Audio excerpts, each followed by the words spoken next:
मुल्क की अदलिया के साथ, अवाम के साथ, पार्लियामेंट के साथ कोई किसी किस्म की ज्यादती हुई तो सबसे पहले जो उसकी मुखालफत होगी वो अदलिया की तरफ से होगी।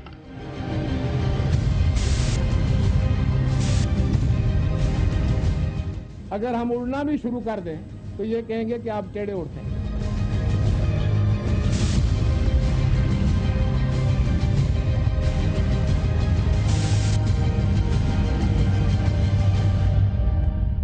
बिस्मिल्लाहिर्रहमानिर्रहीम। अस्सलाम वालेकुम। टारगेट पॉइंट के साथ मैं हूं आसमा चौधरी। नाज़रीन, एक कमाल आज पाकिस्तान की सियासत में हमें दिखाई दे रहा है। बहुत सारे दावे हो रहे हैं, बयानबाजी हो रही है, इल्ज़ाम तराशी एक दूसरे पे की जा रही है। हालिया मिसाल हम ले लेते हैं मियां नवाज शरीफ साहब की। उनके खिलाफ जो हुकूमत का ये कहना है कि करप्शन के केसेस जो पेंडिंग थे वो खोले जा रहे हैं। पीपल्स पार्टी जब ये बात करती है तो वो ये कहते हैं कि इस बार नहीं छोड़ेंगे और पुराना हिसाब भी चुका कर लेंगे, और एहतसाब की बारी भी इस बार आ चुकी है। दूसरी जानिब हम जरदारी साहब की बात करते हैं तो जब उनका जिक्र आता है तो $60 मिलियन भी सामने आ जाते हैं, लेकिन उस पर वजीर आजम भी कुर्बान हो जाते हैं, नए वजीर आजम की तैयारी भी हो जाती है और कहा जाता है कि सिस्टम को बचाने के लिए सब कुछ किया जा रहा है। हम बात कर रहे हैं सियासतदानों की, एक दूसरे पर इल्जाम तराशी तो करते हैं लेकिन अपने गिरबान में झांक कर नहीं देखते। मियां साहब जब बात करते हैं जरदारी साहब की करप्शन के हवाले से तो कहते हैं कि $60 मिलियन पाकिस्तान हर हाल में लाए जाएं, लेकिन जब उनसे सवाल किया जाता है जो उनके अपने दौर में $418 मिलियन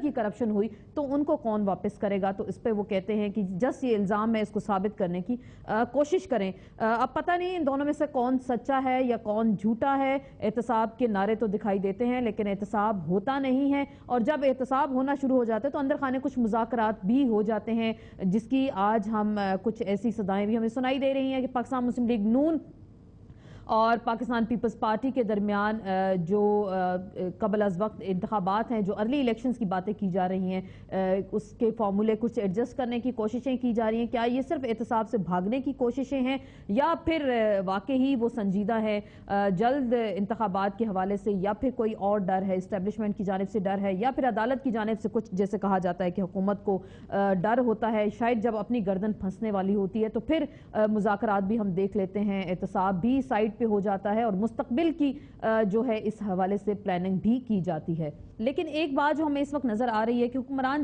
जमात ने इस बात का तहिया कर लिया है कि तमाम पुराने बदले जो हैं उनको उतारा जाएगा। एक जानिब मीडिया को भी इंतबाह किया जा रहा है, जजेस के खिलाफ रेफरेंस भी भेजे जा रहे हैं, साथ ही ये फैसला हो रहा है कि तौहीन अदालत के कानून का भरपूर दिफा हर हाल में किया जाएगा। मुतबादिल ऑप्शंस भी इस हवाले से सामने लाएंगे और साथ ही जजेस के जो अदली आइन और कानून को तशरीह का हक हासिल है उसको भी वो चैलेंज किया जाएगा, और उसको मौका मिला तो इस ऑप्शन को भी ज़ेर गौर लाया जा सकता है। तो क्या इन तमाम मामलात जिनका हम जिक्र कर रहे हैं, एक तरफ एहतसाब और अदलिया के साथ टकराव की जो हम बातें कर रहे हैं, और साथ ही मुज़ाकरात से पहले ही कुछ ऐसे हालात ख़राब होने जा रहे हैं, या फिर इलेक्शंस बर वक्त होंगे, या कोई बीच का रास्ता जो है हमें नज़र आ रहा है। क्योंकि अगले ही हफ्ते आज ही के दिन अगर हम बात करते हैं तौहीन अदालत का केस लगा है और वज़ीर आज़म को अपना बहरहाल हर हाल में जवाब दाखिल करना है। इससे पहले भी एक वज़ीर आज़म की छुट्टी हो चुकी है, तो इन नए वज़ीर आज़म की किस्मत का फैसला क्या होगा। साथ ही रमज़ान भी शुरू हो रहा है जो कि सब्र की तलकीन भी करता है। मौसम भी पाकिस्तान का खासा गर्म है और इस रमज़ान के महीने में